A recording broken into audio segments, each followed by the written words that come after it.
कहा कि इतना प्रतिशत पैसा जमा करके आप काले को सफेद कर सकते हैं। अभी नहीं तो कुछ समय के बाद आप उजागर हो जाएंगे कि किन्होंने काले को सफेद किया। फिर भी उस काले धन का जो पैसा सरकारी खजाने में आया है उसको तो कम से कम देश के अति गरीबों, बेसहारा, बेअसहाय लोगों में बांटने का ये जन कल्याणकारी कार्य सरकार को उसको जरूर करना चाहिए था, लेकिन वह भी नहीं किया गया। इसके अलावा भाजपा के राष्ट्रीय अध्यक्ष श्री अमित शाह द्वारा 500 व 1000 रुपए के नोट के प्रचलन का परसों रात अचानक ही बंद करने के फैसले का, इसे सर्जिकल स्ट्राइक कहकर प्रधानमंत्री श्री नरेंद्र मोदी की सराहना करना वास्तव में इनकी ये अंधभक्ति होने का ही बयान प्रतीत होता है। जबकि भाजपा अध्यक्ष को ये मालूम होना चाहिए कि सर्जिकल स्ट्राइक का कार्य क्षेत्र बहुत ही सीमित व लक्षित होता है। अगर देश के 500 या 1000 बड़े बड़े पूंजीपतियों, मैं बताना चाह रही हूँ कि अगर देश के 500 या 1000 बड़े बड़े पूंजीपतियों व धरना सेठों के यहाँ ही एक साथ छापेमारी होती है तो फिर ये देश में इनका ये वास्तव में काले धन के खिलाफ सर्जिकल स्ट्राइक माना जा सकता है। और तब फिर पूरे देश की आम जनता निश्चित ही तो इसकी सराहना भी करती। परंतु जिस सरकारी फैसले से देश की समस्त आम जनता ही परेशान हो जाए, वह देश की लगभग 125 करोड़ की आबादी ही अफरा तफरी का शिकार हो जाए तथा हर गृहस्थी व्याकुल हो जाए, उसे सर्जिकल स्ट्राइक कहकर उसकी प्रशंसा भला कैसे की जाए। इसलिए केंद्र सरकार को चाहिए कि वह व्यापक जनहित व देश हित के ऐसे फैसले ले जिससे अपने देश का आम जनजीवन प्रभावित न हो तथा फिर विभिन्न कानूनों का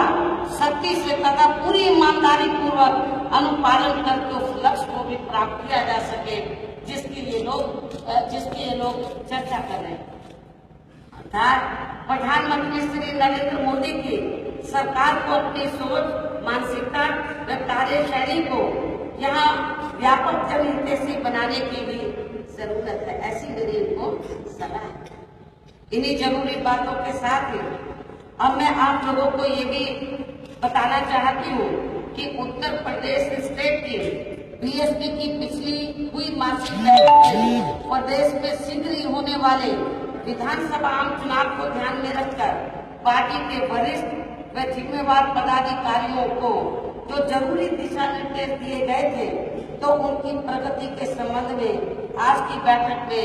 गहन समीक्षा की जाएगी। साथ ही बैठक में आज बीएसपी के जन्मदाता एवं संस्थापक मान्यवर श्री कांशीराम जी की पुण्यतिथि के मौके पर जो 9 अक्टूबर को हो चुकी है,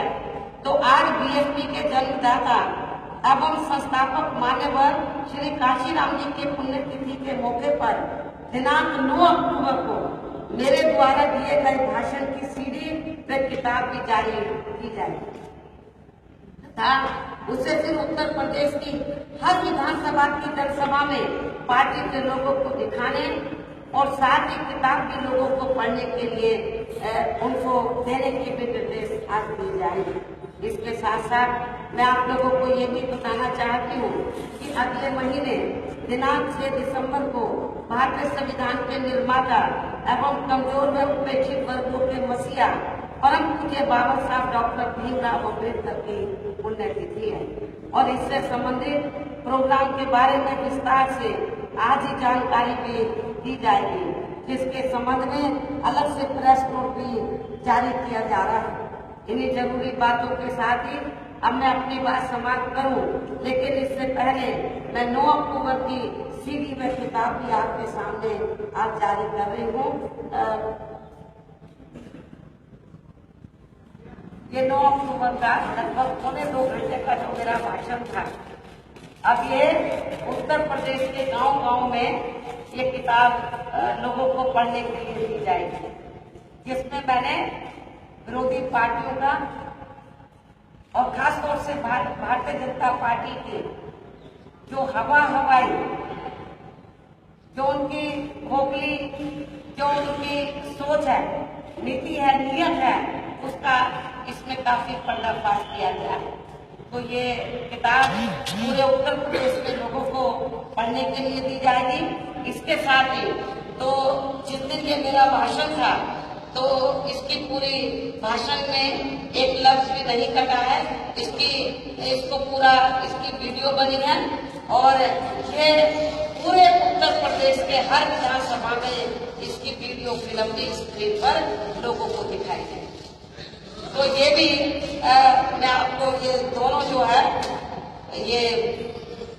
ये मैं आज जारी कर रही हूँ। और कल जो है तो पूरे उत्तर प्रदेश में जो 403 विधानसभा की सीटें हैं तो उनके उम्मीदवार जो हमने उम्मीदवार फाइनल किए उनको बुलाया हुआ था और उनको ये मटेरियल हमने विधानसभा के हिसाब से कल उनको दे भी दिया है। लेकिन